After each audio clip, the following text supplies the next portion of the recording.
আমি শ্রী জগবন্ধু ভট্টাচার্য। আমি আমার লেখা আরেকটি কবিতা আপনাদের সামনে পাঠ করে শোনাচ্ছি।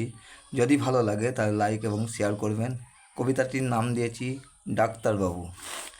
ঈশ্বরের পরে স্থান পেয়েছ তুমি ডাক্তারবাবু। জ্বর সর্দি হলে তুমি খেতে বলো বার্লি কিংবা সাবু।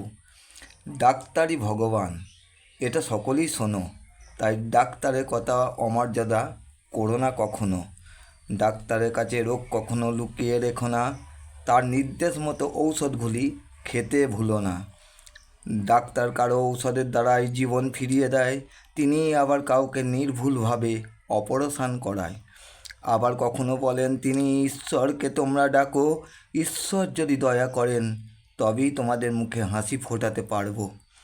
ডাক্তার হওয়ার পর তারা শপথ গ্রহণ করেন, সকল কাজ ছেড়ে তারা রোগীদের সেবা করে সারিয়ে তোলেন। খিদে ঘুম থাকে না তাদের, রোগীর অবস্থা খারাপ বুঝলে।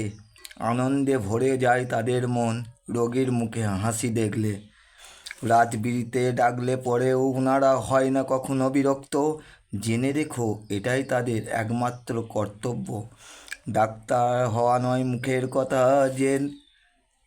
যে বোঝে না রোগীর ব্যথা, যতই সে পড়ুক বই, যতই পড়ুক খাতা। ডাক্তার মোদের জীবন দান করেন, রাখেন মোদের ভালো।